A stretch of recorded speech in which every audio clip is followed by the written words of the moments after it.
नमस्कार। Eco and energy talk के इस एपिसोड में हम बात करेंगे क्लीन एनर्जी को लेकर और क्लीन एनर्जी पर भारत सरकार की नीतियों को लेकर जो रास्ते तय किए गए हैं पेरिस डील यानी जो 2015 में जलवायु परिवर्तन पर काबू पाने के लिए, कार्बन इमिशन पर काबू पाने के लिए, दुनिया को बचाने के लिए जो डील की गई थी उसमें भारत के वादे कहां तक पहुंचे हैं, क्या वादे भारत ने किए थे, इन सब के बारे में हम आपको बताएंगे।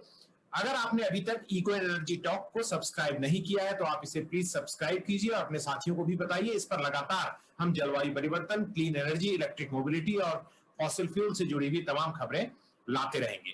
तो आज हम जिस विषय पर बात करेंगे वो विषय है कि क्या भारत के टारगेट, जो भारत के लक्ष्य हैं क्लीन एनर्जी के, वो वास्तव में जो पेरिस संधि के तहत उसने वादे किए वो पूरे होने जा रहे हैं या नहीं होने जा रहे हैं। इस विषय पर बातचीत करने के लिए मेरे साथ हैं मयंक अग्रवाल, जो कंट्रीब्यूटिंग एडिटर हैं मोंगाबे इंडिया के, और उन्होंने अभी जो रिपोर्ट लिखी है उसके आधार पर ही मैंने बातचीत का विषय चुना है और वो रिपोर्ट के हिंदी और अंग्रेजी दोनों में लिंक आपको डिस्क्रिप्शन बॉक्स में दिए जाएंगे। मयंक अग्रवाल और कुंदन पांडे की वो रिपोर्ट है।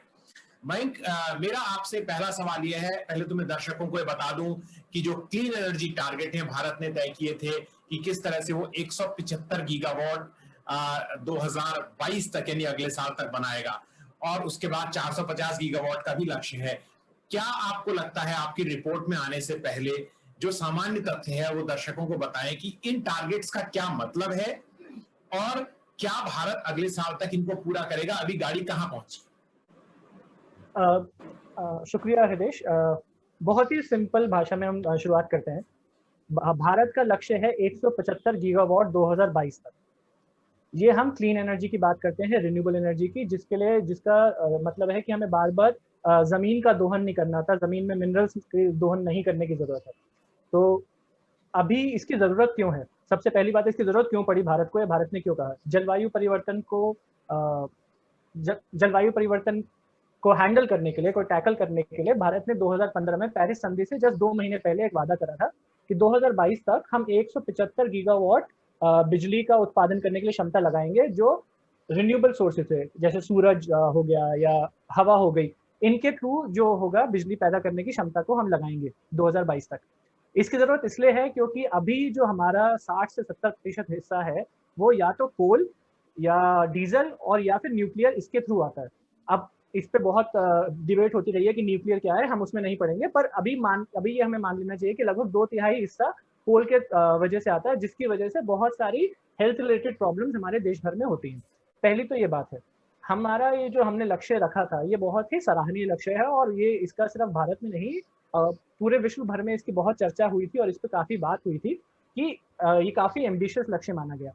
अब इसमें अगर हम इसको ब्रेक करें तो 175 में से 100 गीगावाट हमने सोलर के थ्रू माना था कि सोलर के थ्रू हम सोलर पावर लगाएंगे 100 गीगावाट 2022 तक, जिसमें से 40 गीगावाट होगी रूफटॉप सोलर, जो मतलब लोग अपने घरों पे या ऑफिस की छत पे लगी जाएगी, जो और जिससे सीधा लोगों को अपना बिजली का खर्चा कम होगा और लोगों को मदद मिलेगी। बाकी 75 में से बचे हुए में 60 था हमारे विंड पावर का, और विंड में भारत पहले से ही काफ़ी काम करता है। अब हमने शुरुआत बहुत अच्छी करी, लक्ष्य बहुत अच्छा रखा, पर अगले कुछ सालों में हुआ क्या 2015 के बाद कि हमने बहुत अच्छी शुरुआत करी। ऐसा मान लीजिए कि ओपनिंग बैट्समैन आए, पहली बॉल पे चौका छक्का मारा और उसके बाद अब वो टुक टुक करके एक एक रन करके खेल रहे हैं या फिर बिल्कुल डिफेंसिव हो गए हैं। तो जो शुरुआत हमने 2015 में करी और उसके बाद जिस तरीके से उसका मोमेंटम रहना चाहिए था, वो कहीं ना कहीं पिछले कुछ सालों में लॉस्ट हो गया। जैसे इसकी वजह क्या है, ये मोमेंटम क्यों टूटा है? हाँ, तो इसके मैं वही बता रहा हूँ, इसके आप जैसे अगर अभी हम देखें तो 175 में से अभी जो प्रेजेंट आज 2021 में जून की अगर बात करें, मई जून की बात करें, तो इस समय सिर्फ 95 गीगावाट हुआ है। सरकार क्लेम कर रही है कि हम अगले 2 साल के अंदर या 2022 के एंड तक हम 160-175 के आसपास पहुंच जाएंगे आराम से। पर इंडस्ट्री की जितनी एसोसिएशन है या एक्सपर्ट ऑर्गेनाइजेशन जितनी है, उनमें से कोई किसी का भी मानना ये नहीं है। अब इसके वजह है बहुत सारी। अगर इसका एक ही चीज को बोले तो एक ही चीज नहीं है, इसकी काफी सारी वजह है। एक तो जैसे आप मान लीजिए आपने एक ग्रीन पावर का, रिन्यूएबल पावर का सेटअप लगाया, चाहे सोलर हो गया या विंड हो गया, तो उससे पावर खरीदने वाले हैं कितने लोग, या उससे पावर खरीद के उसको जैसे आपने एक स्टेट मान लीजिए, फलाना स्टेट है, उसने एक पावर कंपनी के साथ जो ग्रीन एनर्जी बना रही है, जो सोलर एनर्जी पैदा कर रही है, उत्पादन कर रही है, उसके साथ कॉन्ट्रैक्ट करा। पर कॉन्ट्रैक्ट करने के बाद क्योंकि अगले कुछ महीनों में, अगले कुछ सालों में और कम दर से सोलर पावर का कॉन्ट्रैक्ट हो गया है, ऑक्शन में और कम दर पाई गई, तो अब उनको वो और कम दर चाहिए। जबकि सोलर पावर डेवलपर्स के साथ उन्होंने, या रिन्यूएबल पावर डेवलपर्स के साथ उन्होंने एक हाई अग्रीमेंट कर लिया है कि जैसे मान लीजिए 4.5 रुपए यूनिट का करा पहले, और अब अगर 3 रुपए यूनिट पहुंच गया या 2 रुपए पर यूनिट पहुंच गया, तो अब सरकारें चाहती हैं कि हम वो दरें अगले 20 साल तक ना दें, हम कम पे दें। जबकि कंपनियों का कहना है कि अगर आप ऐसा करेंगे तो कोई भी जो हमें फंड कर रहा है प्रोजेक्ट, वो फंड करना बंद हो जाएगा और वो काम हमारा चलेगा नहीं। एक तो हो गई परेशानी ये। दूसरा, भारत एक ऐसा देश है, चाहे आप कोल प्रोजेक्ट की बात कीजिए, चाहे आप रिन्यूएबल प्रोजेक्ट की बात कीजिए, एक जो भारत में सबसे बड़ी परेशानी है वो है लैंड की। अब बड़े बड़े प्रोजेक्ट जो सरकार चाह रही है, बड़े बड़े सोलर और विंड पावर पार्क लगाना, तो सरकार कई जगहों पर जब लैंड के लिए, प्रोजेक्ट के लिए लैंड देती है, काफी बार देखा गया है कि वो लैंड इश्यूज जाके कोर्ट में अटक जाते हैं, क्योंकि सरकार मानती है कि वो जो लैंड वो दे रही है या तो वो वेस्ट लैंड है या फिर वो किसी पे अधीन नहीं है। जबकि बहुत बार ये पाया गया है कि उस लैंड के ऊपर या उस जमीन के ऊपर उसके राइट्स पूरे तभी तक डिसाइडेड ही नहीं होते, तो सेटल नहीं होते। तो उससे क्या होता है, जाके कोर्ट में जाके लोग केस फाइल करते हैं, उस पर लड़ाई चलती है। तो दूसरा हो गया ये। तीसरा है, हमारे देश में जो पैसा है जो इन पावर प्रोजेक्ट्स के लिए चाहिए, वो उसकी दर, जो फाइनेंस की दर है, वो बहुत हाई है। तो एक तीसरी परेशानी ये है। जबकि कई अगर बाहर के देशों में देखें तो हम वहाँ पर जो फाइनेंशियल इंस्टीट्यूशन है या जो बैंक वगैरह या कंपनियां वगैरह, वो बहुत कम दरों पे, ब्याज पे पैसा देती है। चौथी एक जो बहुत बड़ी वजह है कि हमारे देश में इसका उत्पादन करने के लिए, सोलर पावर जैसे अगर हम बात करें, या उसका उत्पादन करने की क्षमता ही नहीं है।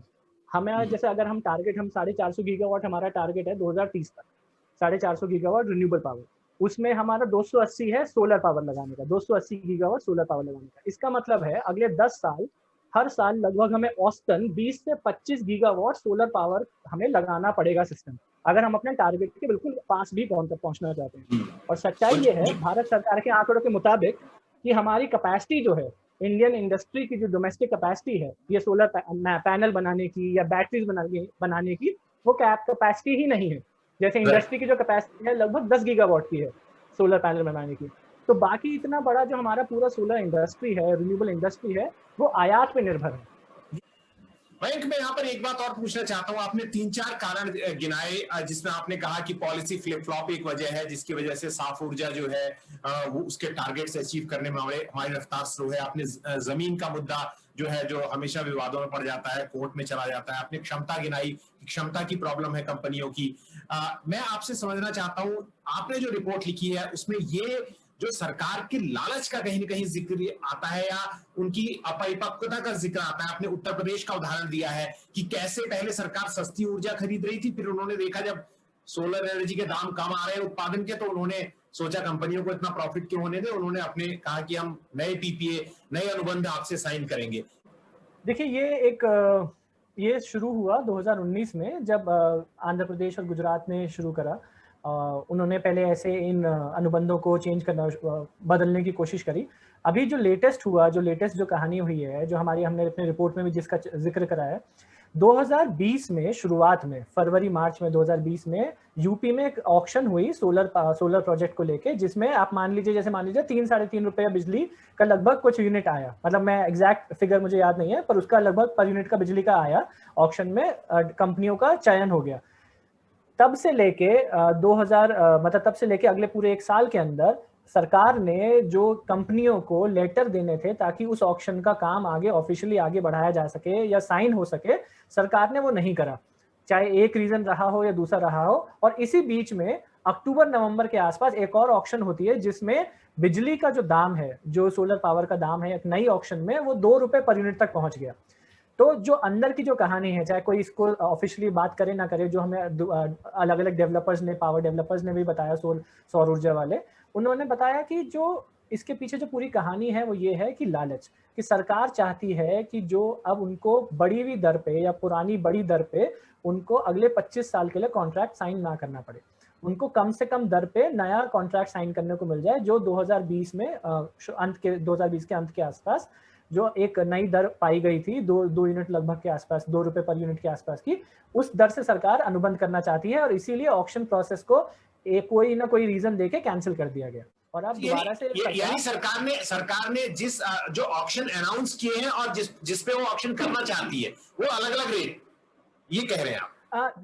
नहीं, जो अनाउंस करी थी उस पे ऑक्शन करा, ऑक्शन सक्सेसफुल हुआ, कंपनी का चयन हो गया, कंपनियों को लेटर देना था जो 1 साल के अंदर दिया ही नहीं, और अब सरकार कह रही है कि ऑक्शन का प्रोसेस खत्म, अब हम दोबारा से ऑक्शन करेंगे। सरकार उसका रीजन नहीं बता रही है, पर उसका रीजन सबसे बड़ा यही है, कंपनियां कह रही हैं कि बीच में 1 साल में कोई परेशानी नहीं हुई, सरकार का सिर्फ लालच आ गया है, क्योंकि बीच में उससे भी कम दर में ऑक्शन, दूसरी ऑक्शन में किसी दूसरे स्टेट में ऑक्शन हुई जहां पर उससे भी कम दर में बिजली के लिए अनुबंध हो गया। तो अब दूसरी सरकार को, उत्तर प्रदेश सरकार को, या कोई भी जिसका भी नाम लेने का क्या फायदा है, पर उनको लालच है कि और कम दर में दोबारा से ऑक्शन कराई जाए। एक समय बात चल रही थी और ऐसा लग रहा था कि जो आपने कहा कंपनियों के पास दबाव है, और संक्षेप में मैं इसका जवाब चाहूंगा कि चाइना से जो माल आता है, उनके जो सोलर पैनल आते हैं या वहां से कच्चा माल आता है, उसको लेकर भी ढुलमुल नीति होती रही है। कभी आप उस पर कोई ड्यूटी लगा देते हैं, कभी, और जाहिर तौर पर कभी अपने बाजार को उठाने के लिए। तो ये चाइना के साथ रिश्ते और उसके साथ बनती बिगड़ती नीतियां हम दर्शकों को दे देंगे लिंक वैसी स्टोरीज को पढ़ने का, उस पर आपको स्लाइड डाल सकते हैं, उसका कितना असर पड़ा है इस पूरे मामले में। देखिए उसका जो सोलर मॉड्यूल आते हैं वहां से और ये सब चीजें आयात होती हैं। देखिए ये सिर्फ भारत की परेशानी नहीं है, ये दुनिया में काफी सारे देशों की परेशानी है जो सोलर पे आगे बढ़ना चाहते हैं, और भारत की नीति पे भी इसका काफी असर पड़ा है। अगर हम जो हमारा टारगेट्स है, अगर हम उस पर उसी स्पीड से बढ़ना चाहते हैं जिससे हमारी सरकार चाहती है, तो हमें इस समय हमारे पास और कोई चारा नहीं है कि हम चाइना पे निर्भर रहें, और उसी वहां से सस्ता माल मिल जाता है और जो उत्पादकों के लिए। हाँ, तो ये एक ऐसी साइकिल है कि हमें सस्ता भी चाहिए और हमें अपनी इंडस्ट्री को भी बढ़ावा देना है।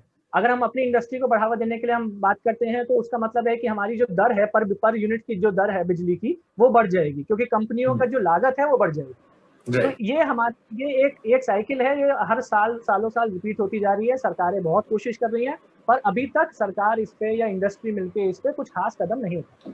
जो लोग इस विषय को समझना चाहते हैं उनके लिए हम कुछ लिंक जरूर देने की कोशिश करेंगे और समझ जाएंगे कि क्या सेफगार्ड ड्यूटी है, क्या आयात निर्यात को बैलेंस रखने के लिए सरकार कोशिश करती है, और उसमें कुछ कोशिशें जायज भी हैं। मेरा आखिरी सवाल इस सेगमेंट का आपसे ये है मयंक, कि रूफटॉप सोलर के महत्व के बारे में आप थोड़ा सा बता दीजिए, और रूफटॉप सोलर का मतलब क्या है और उसकी हालत कितनी अच्छी है, या जो भारत ने वादे किए थे उसके हिसाब से कहां तक गाड़ी पहुंची? देखिए रूफटॉप सोलर का मैं बहुत एक आम इंसान के तरीके से समझाने की कोशिश करता हूँ कि अभी जब हम बिजली लेते हैं, तो कहीं कोई हमारे लिए बिजली पैदा कर रहा है जो हमारे पास अलग अलग जगह से आके पहुंच रही है, और उसके लिए हम पर यूनिट बिजली के हिसाब से पैसा देते हैं, चाहे वो सरकारी कंपनी हो चाहे वो प्राइवेट कंपनी हो। रूफटॉप सोलर एक ऐसा सिस्टम है जहां पर आपके पास जो भी लैंड अवेलेबल है, जहां पर भी जो भी जगह अवेलेबल है, जहां पर आप सोलर पैनल खुद के लगा सकते हैं, तो उससे आप अपनी बिजली अपने लिए खुद उत्पादन कर सकते हो। और अगर आप ज्यादा उत्पादन कर रहे हो, तो आप उसके जो ज्यादा बिजली है वो आप सरकार को वापस बेच सकते हो कि वो किसी और को दे दे।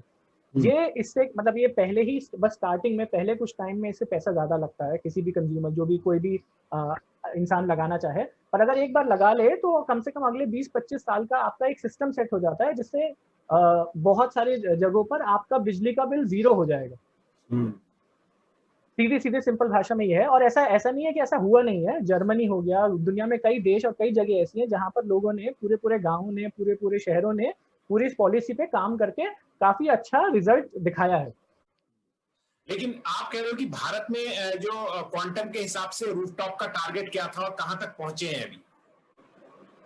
भारत में जो हमने शुरुआत करी थी 2015 में, तब हमारा टारगेट था 40,000 मेगावाट, मतलब 40 गीगावाट का। पर अब अगर हम पिछले 6 साल में प्रोग्रेस देखें, तो ये एक ऐसा सेक्टर है कि जहां पर सोलर पावर सेक्टर में, मतलब सौर ऊर्जा के सेक्टर में, जहां पर बहुत कुलांचे मारी हमने, बहुत छलांगे मारी, हम बहुत ऊपर गए, हम 2 रुपए पर यूनिट पे पहुंच गए।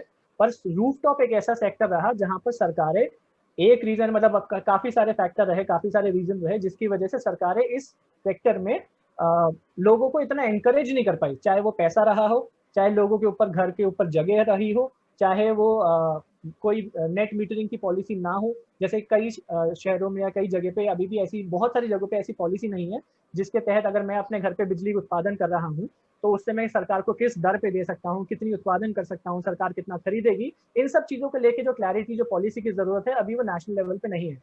और अगर हमने पिछले 6 साल में जो देखा है कि सरकारों ने भी इसके प्रति जो गर्मजोशी जो होना चाहिए था, जो फोकस होना चाहिए था, वो सरकारों ने धीरे-धीरे करके खत्म हो गया और अब सरकारों का पूरा ध्यान बड़े-बड़े सोलर पार्क और विंड पार्क की तरफ।